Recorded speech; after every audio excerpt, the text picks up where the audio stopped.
Hello, my name is Martin Lipscomb, and in this conversation I'm joined by Professor Sally Thorne. Sally works at the University of British Columbia in Vancouver, Canada. She's an active researcher and also editor-in-chief of the journal Nursing Inquiry.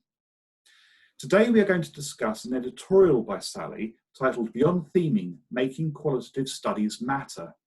This editorial appeared in 2020 in volume 27, issue 1 of Nursing Inquiry. And it's a work that, in my view, merits and possibly demands wide consideration.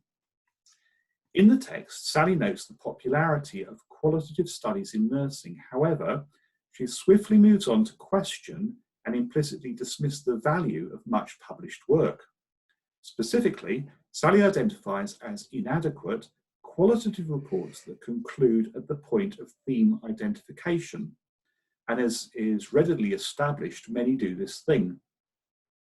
More specifically, Sally links inadequacy with under-theorization, and she proposes that qualitative studies which present themes without offering meaningful theoretical explanation to contextualize and give form to what is reported contribute little or nothing of substance to what is known and believed.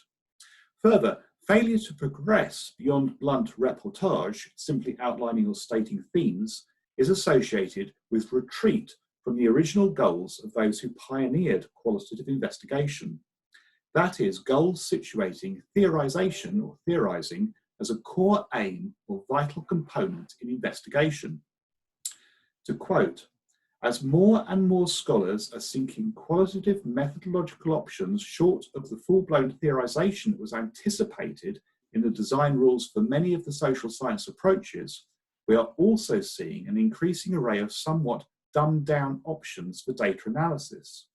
The worst of these is the emphasis on theme identification as a legitimate endpoint for analysis." Okay.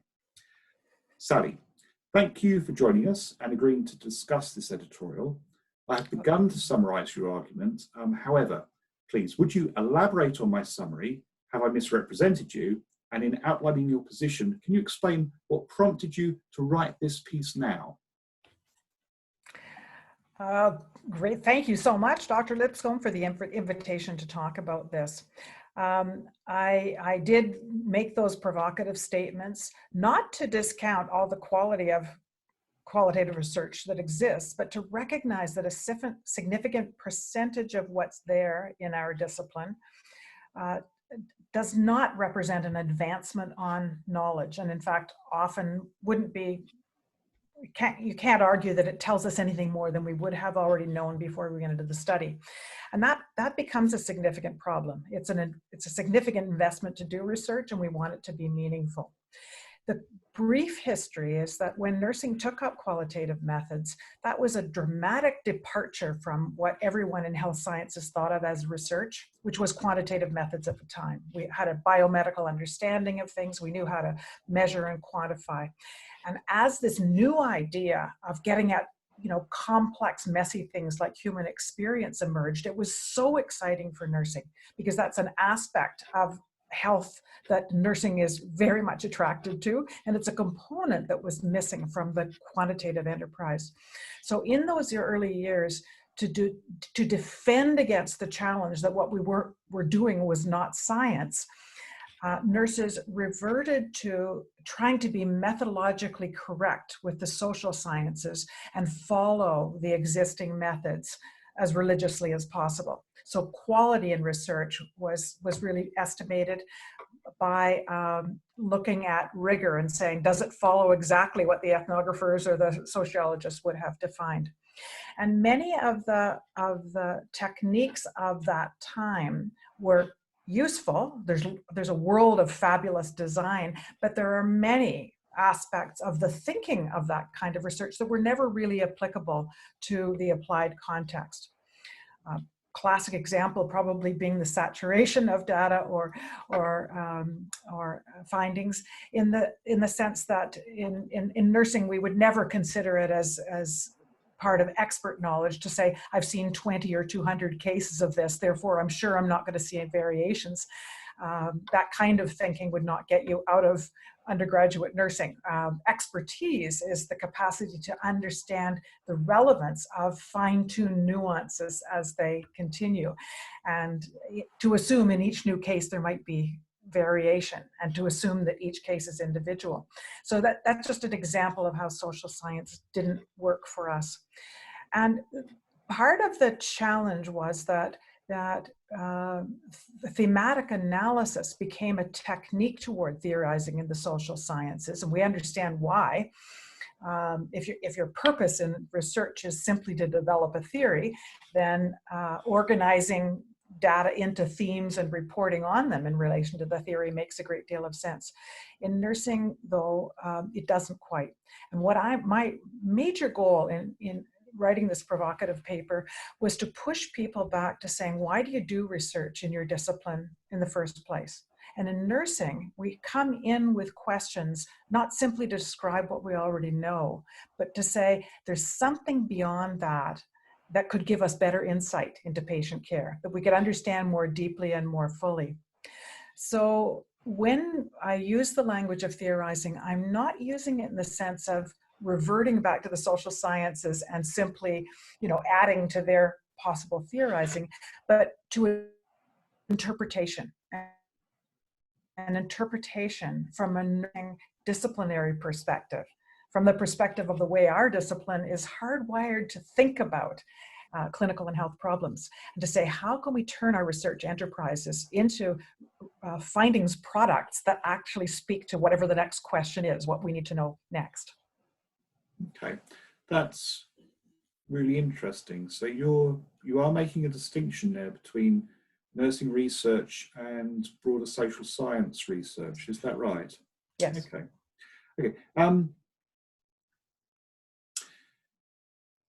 How can we overcome the problem?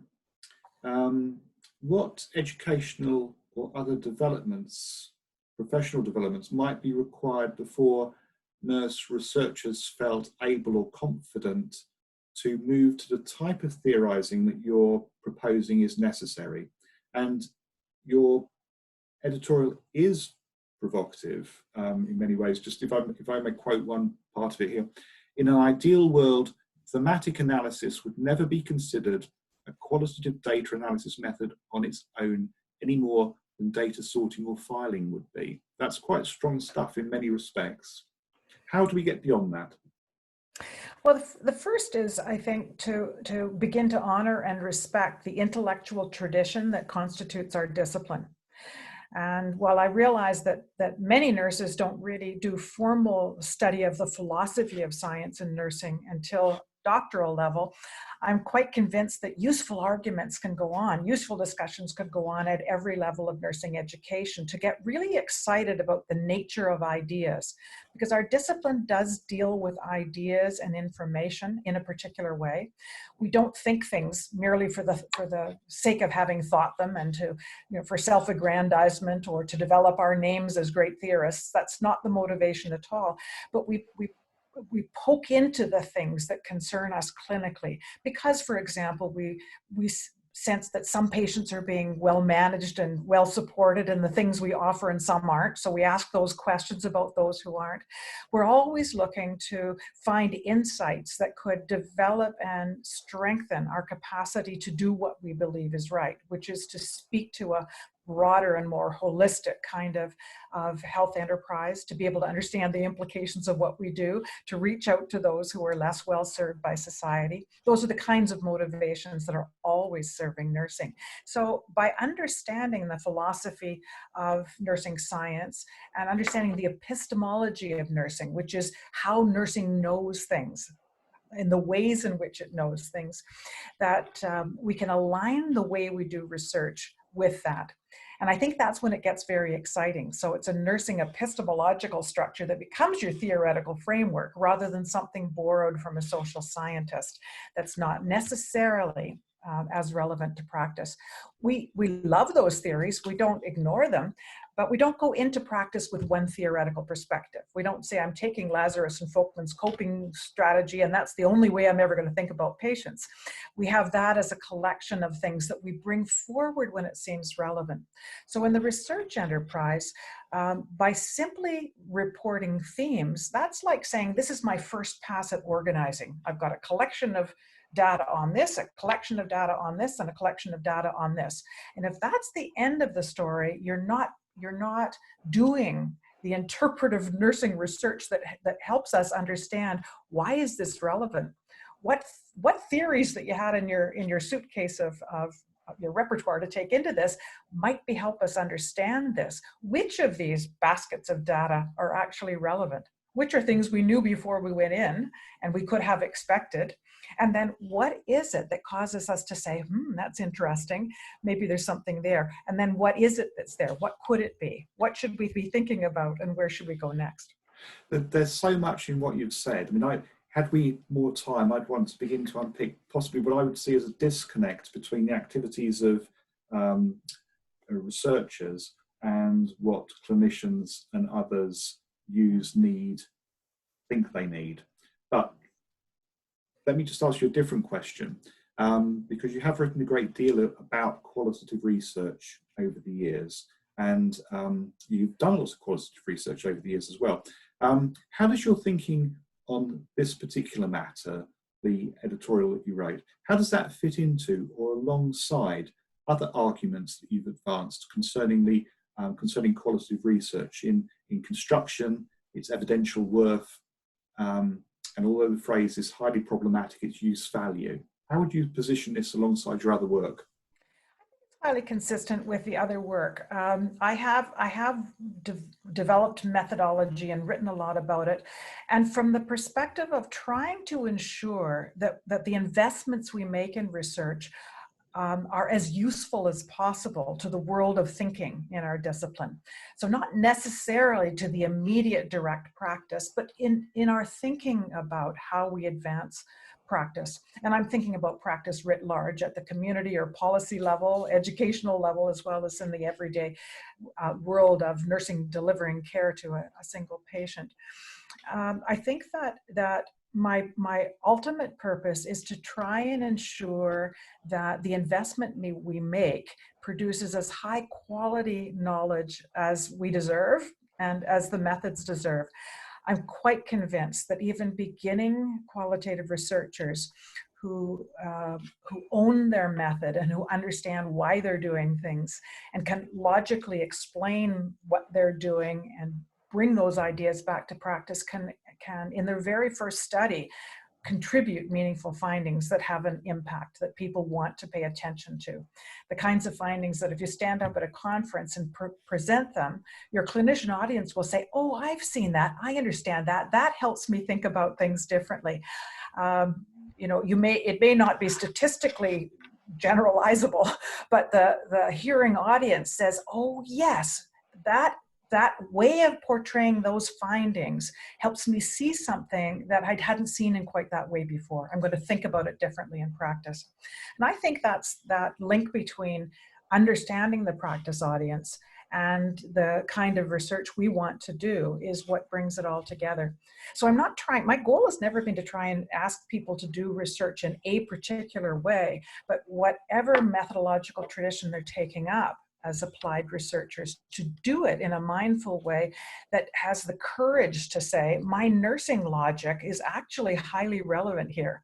And the design steps that I'm making through this and the way I justify and defend them can be from a nursing perspective, not simply doing what the sociologists do because that's what they invented and they own it, but to say I'm taking up those sociological methods in my way as a nurse researcher. Thank you. I found that very interesting. It's been a pleasure talking to you, as always. Thank you very much, Sally Thorne. Thank you for the opportunity.